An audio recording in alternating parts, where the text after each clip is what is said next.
ফুরফুরার জানি মুজাদ্দুজ্জামান দাদা হুজুর পীর কিবলা রাহমাতুল্লাহ আলাইহি কত শান কত কারামত দেখি ভাই আপনারা তো জানেন, কিন্তু যারা জানে না তাদেরকে তো বলতে হবে।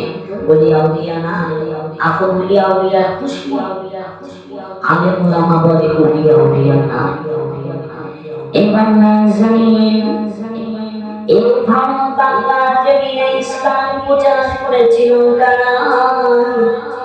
এ বাবা তাকিয়ে মুস্তামিল জমিনে শুয়ে আছে মানশাওয়াল বলকি রাহমাতুল্লাহ আলাইহি হুজুর এইরকম ভাবে বিভিন্ন জায়গায় সিলেট চট্টগ্রাম বিভিন্ন জায়গায় রাজশাহী এইরকম বিভিন্ন জায়গায় বিভিন্ন ইসলাম প্রচারক আল্লাহ ওলিরা শুয়ে আছেন, আল্লাহ ওলিরা শুয়ে আছেন,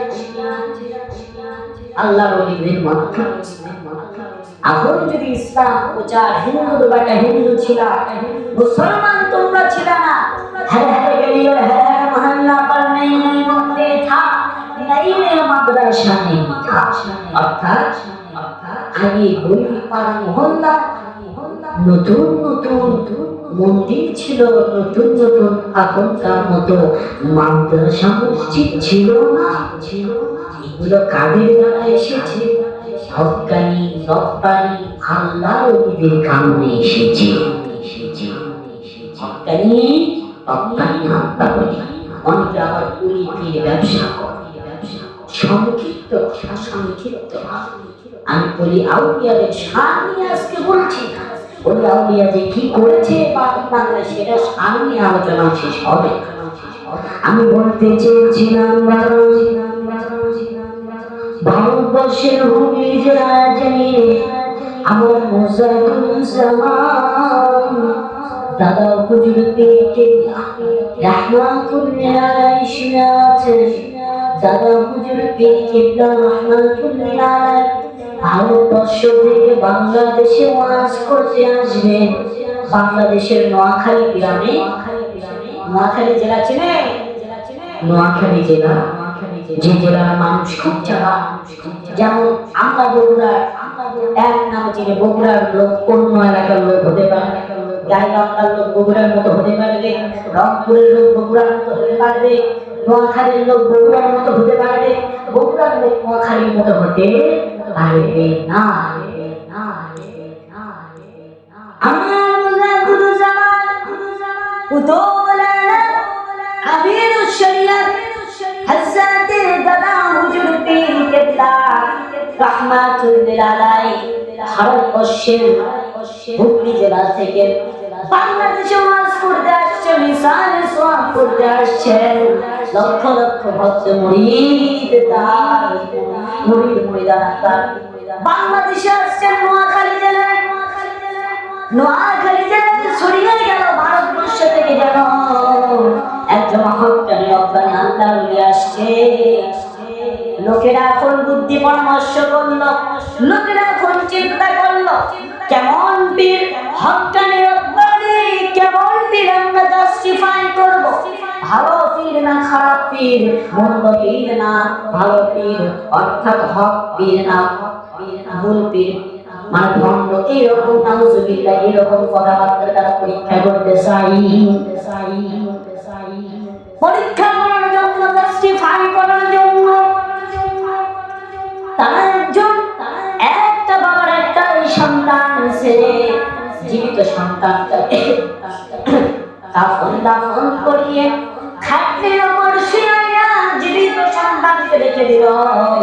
আর গ্রামের মানুষদেরকে বলল কেউ বলবেন না পীর সাহেব যখন আসবে, মুজাদ্দুজ্জামান যখন আসবে তখন পীর সাহেবকে বলবো, মুজাদ্দুজ্জামানকে বলবো এই লাশটার জানাজা আপনি করান, কোরআনের পর ওয়াজ মাহফিল ইসারে সোয়াব আলোচনা শুরু করে দেন হুজুর।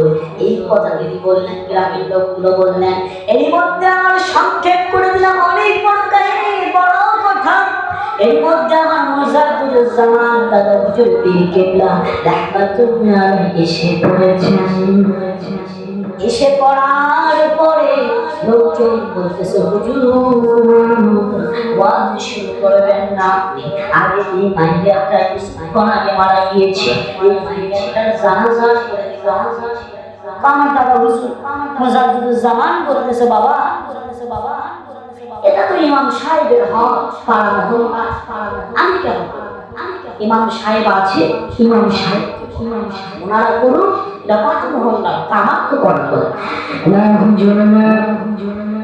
এই কথা বললে চলবে না হুজুর, বড় বড় আশা আপনি আসবেন বলে জানাজা আমরা করাবো, এই চিন্তা করে মাইয়াটাকে রেখে হুজুর আপনি জানাজাটা করিয়ে দিন হুজুর।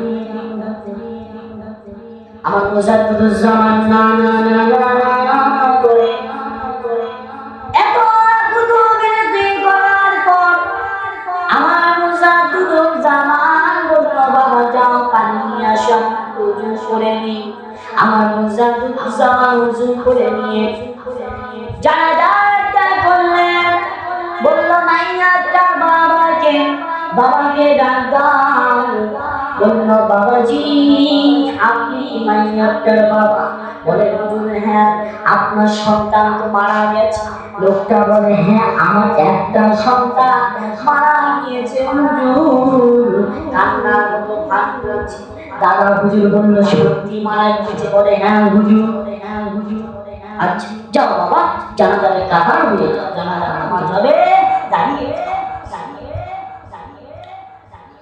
আমার মুজাদ্দিদুজ্জামান জীবিত মানুষটা জানাজা করলেন।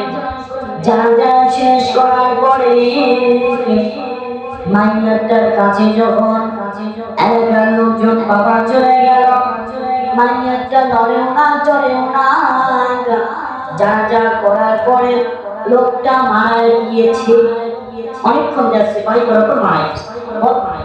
কান্দে কান্দে ছেলেটা মাইয়াটা বাবা সে বলে হুজুর বেয়াদবি মাফ করুন, ক্ষমা করে দিন, ভুল হয়ে গেছে ভুল হয়ে গেছে, বুঝতে পারিনি এত বড় মাপে আল্লাহর ইয়াকিন, ভুল হয়ে গেছে ভুল হয়ে গেছে, মাফ করে দিন, ক্ষমা করে দিন।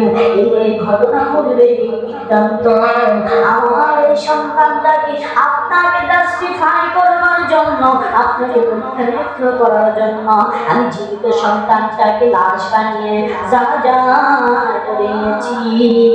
আমার মুজাদ্দিদুজ্জামান বলল বাবা তোমাকে আমি আগেই বলেছি সন্তান কি সত্যিই মারা গিয়েছে? তুমি বলো হ্যাঁ। বাবা আমি সেই মুজাদ্দিদুজ্জামান ফুরফুরা জামিয়া আবু বকর সিদ্দিক ওই বাবা আমি যার জানাজা একবার করে নিই, আমি জানাজার নামাজ একটিবার করে নিই, ও কিয়ামত পর্যন্ত আর জীবিত হতে পারবে না, ও কিয়ামত পর্যন্ত আর জীবিত হতে পারবে না। আমি মুজাদ্দিদুজ্জামান যার জানাজা একবার করে নিই, ও কিয়ামত পর্যন্ত আর জীবিত হতে পারবে না। ও ভাই জানেরা এই কথা এই কথা প্রচন্ডভাবে আল্লাহ নিয়েছেন। ওই দাদা হুজুরের আওলাদ বলতে কি অবস্থা হতে